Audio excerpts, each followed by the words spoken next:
ni Sanji, no brother, I got your back, kaya ko makatakas dito. Alam nyo kung bakit pinibris ng TLPH yung mga minions? Kasi takot sila sa mga players ng MCC. Bakit? Ay! Takot sila sa potential na... Ay! Takot sila. Sa ano, no? Takot sila sa the next generations. Joke lang. Ayan na, pero hindi naman natin kung matutuloy ba yung takot kasi si Miracle lang. Uy! Natakot ni Sanborn on the top lane, pero Chansey Boy securing a kill against TLPH. Pero si JP sabi niya, I am here para ibawi ang aking tropa. JP kasi gusto din niya syempre talagang iparamdam sa MCC team natin yung mismong sakit na meron ng isang Arlot niya. Ayun na, at up na yung turtle. Parang sabi ni Carl TC, basic na lang natin. Ni-retry pa nga with the dash away. Kumbaga kalkulado. Pero ngayon si Sanji tumitesting lang naman. Sabi dito, ni Lawrence, hindi kita pagbibigyan. And that is a kill para kay Lorenzo. Kapalit ang buhay mismo ni Lorenzo. Hindi pa nga tayo nakakita nung sabayang teamfight. Pero ito, teamfight na naman at hindi makukuha ni Kuya Carl yung orange buff. Kaya naman galit na galit si Chansey Boy at gusto nang bumawi sa kalaban ng TLPH. Yung minus na natin dito na talaga hindi magiging sapat. Si Chansey Boy ang unang mawawala. Sanji with secure a kill. Nandiyan din naman si Papa Mo Lorenzo para tumulong sa mga tropa niya rito. At ngayon si Miracle gagawa ng milagro sa baba. Nawala si Vanix Hill.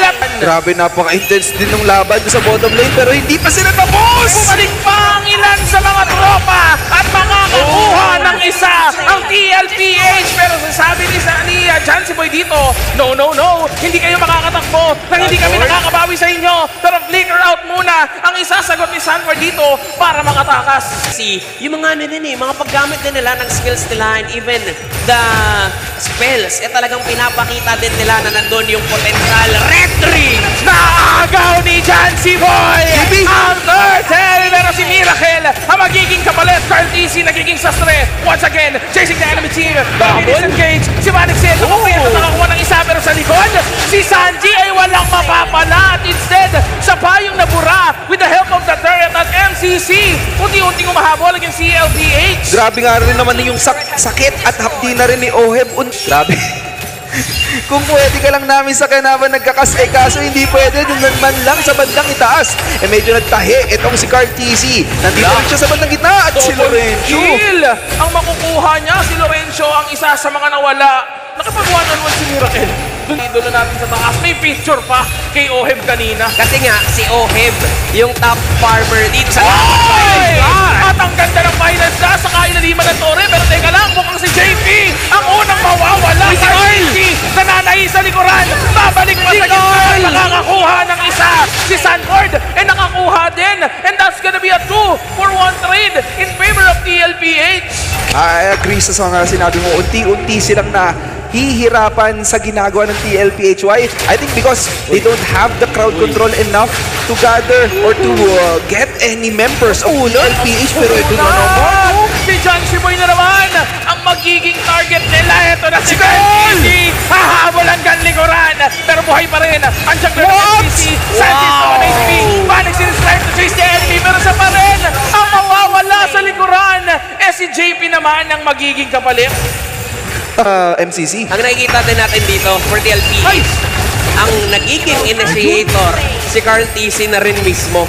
Diba? Napakakulat nga ng isang Lancelot dito ni Kuya Carl. Tingnan mo ngayon, lalaban na naman sila kasi alam dito ng Team MCC, wala si Kuya Oheb. Tumama yung SOD pero mainit si Kuya Sanji. Brazil nga lang nagkamali yata ng lipat right after the Spear of Destruction. At ngayon, si Sanford na ang haharap at gagawa ng atensyon.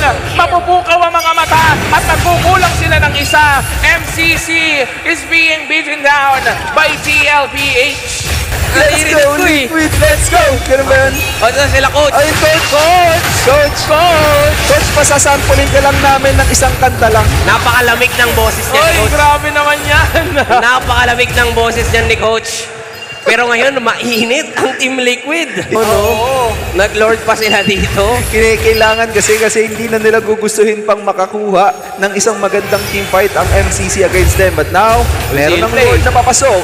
Si Carl TC, may concealed gameplay pa dito ang TLPH. Kaya ngayon, depensa ang MCC pero kakatok ang TLPH. Naghahanap na ng mahihila dito si Paring Sanford habang ang mga kupunan niya. Dito ng Kuya MCC. Carl? Dumedepensa pa rin naman. Papasok si Carl TC pero mag-final slash. Si Shansi Boy makakapagpos ng ibang nakaraman. Kaso nga lang, hindi na magtatagal ang kanyang buhay. At ngayon, may iwan si Miracle. Miracle!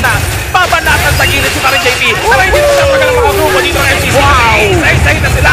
The TLPH. Ohem is on the loose. Sanji will secure a double kill. And that's gonna be it. A wipeout for TLPH.